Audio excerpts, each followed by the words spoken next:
Indian Railways की कई सारी कहानियाँ सुनी होंगी, बट ये कहानी थोड़ी अलग है। ये कहानी एक सच्ची घटना पर आधारित है, जो कि आज से करीब 16 साल पहले की है।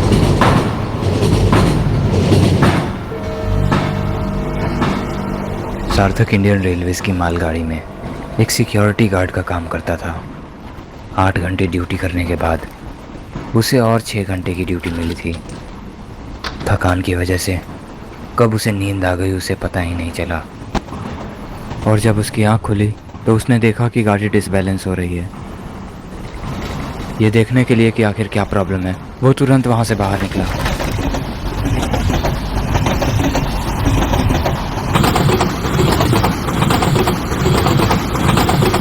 हेलो हेलो सर, गाड़ी को रोक दिया जाए, यहाँ प्रॉब्लम हो गई है। क्या क्या आप मेरी आवाज़ सुन पा रहे हैं? प्लीज़ सर, ट्रेन को तत्काल स्लो किया जाए। Hello hello hello.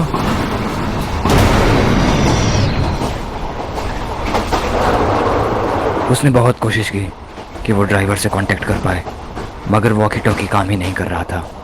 वही हुआ जिस बात का सार्थक को डर था। उसका कंपार्टमेंट मालगाड़ी से डिटैच हो गया, और अब सार्थक को कुछ समझ नहीं आ रहा था कि वो क्या करे।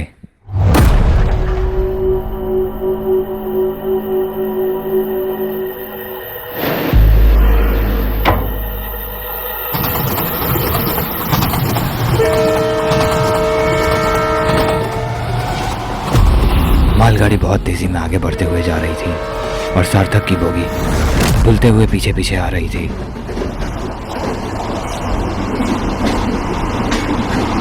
आगे ट्रैक पर एक डाइवर्जन आया।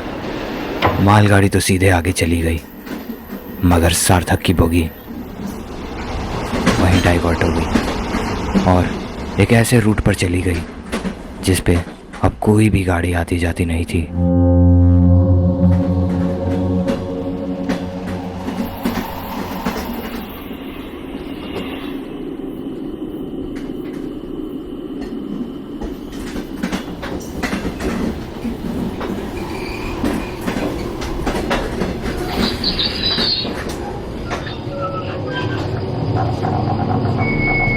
ये जगह रात के वक्त में बेहद डरावनी और सुनसान लग रही थी। अब क्या करूं मैं?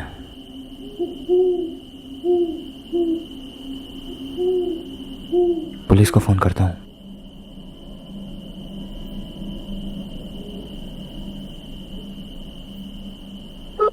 सार्थक के पास लास्ट ऑप्शन यही था कि वो रेलवे पुलिस फोर्स को कॉल करे और उन्हें मदद के लिए बुला ले,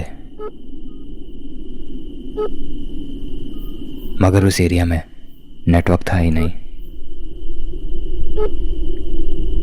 अरे यार, सिग्नल भी तो नहीं है यहाँ पे।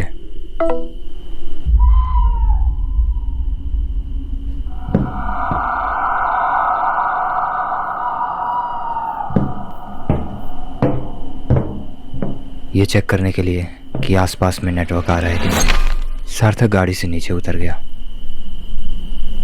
साला किस्मत ही खराब है मेरा।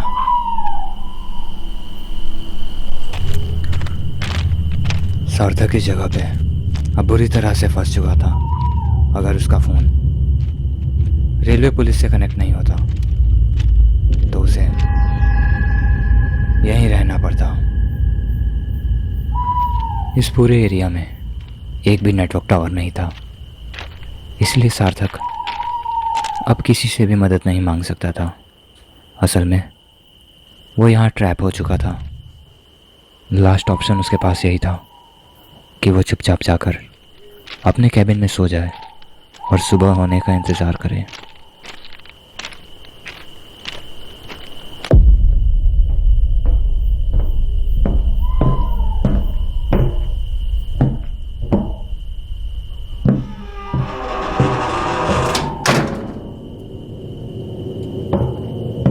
सार्थक निराश होकर वापस कैबिन में आ जाता है और चुपचाप जाकर सो जाता है।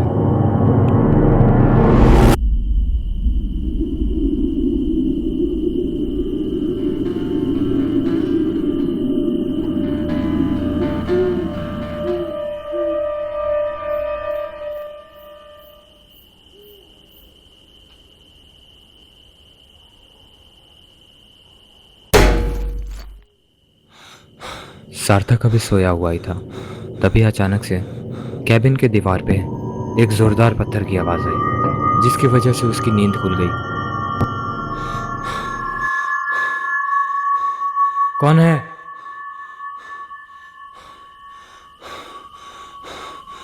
ये चेक करने के लिए कि आखिर वो आवाज कहाँ से आई, सार्थक अपने कैबिन से बाहर जाने लगा।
है, कौन हो तुम?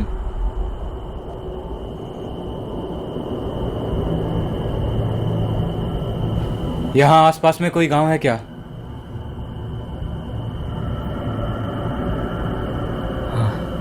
लगता है कोई पागल है। अरे बहरे हो क्या?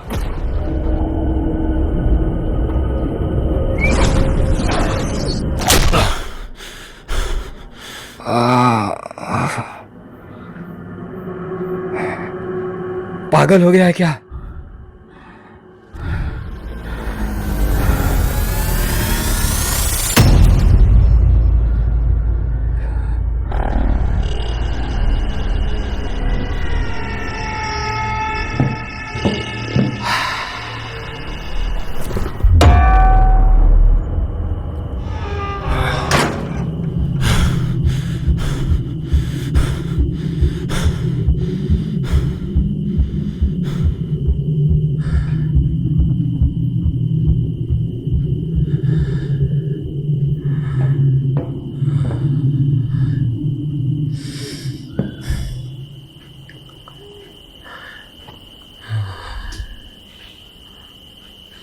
सार्थक अंदर बैठकर यही सोच रहा था कि कैसी मुसीबत उसके गले पड़ गई है।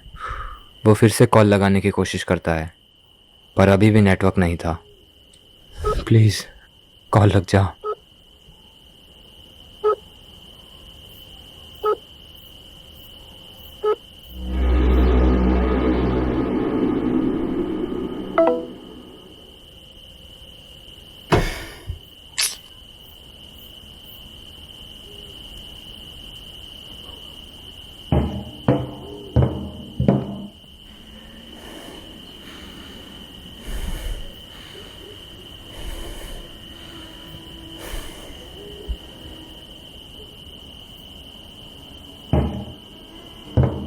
सार्थक दरवाज़ा खोलकर ये देखना चाहता था कि वो आदमी यहाँ से गया या नहीं, मगर उसने दरवाज़ा नहीं खोला क्योंकि उसे डर था कि उसके साथ कुछ गलत ना हो जाए।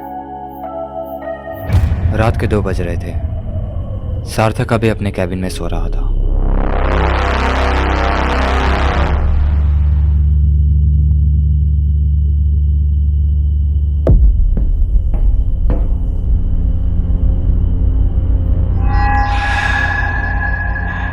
सार्थक को लगा कि वो इंसान अब जा चुका है, इसीलिए वो आराम से सोया हुआ था, पर वो वापस आ गया।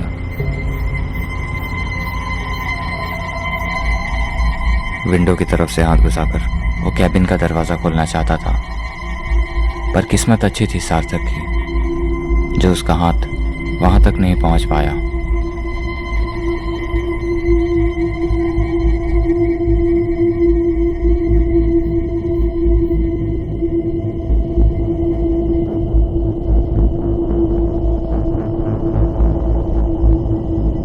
वो फिर से वापस आया, पर इस बार उसके हाथ में पत्थर था। उसने वो पत्थर सीधा सार्थक की ओर चला दिया।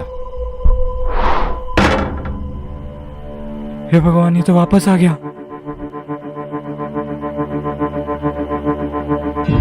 सार्थक अब बहुत बड़ी मुसीबत में फंस चुका था। उसे समझ नहीं आ रहा था कि वो क्या करे।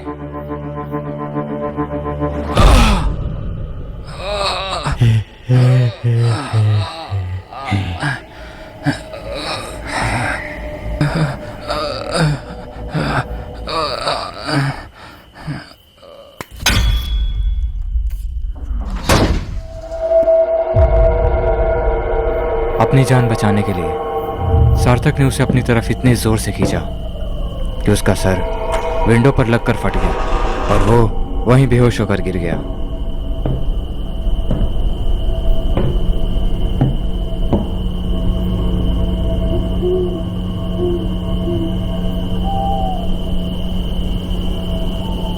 बहुत फुदक लिया तूने।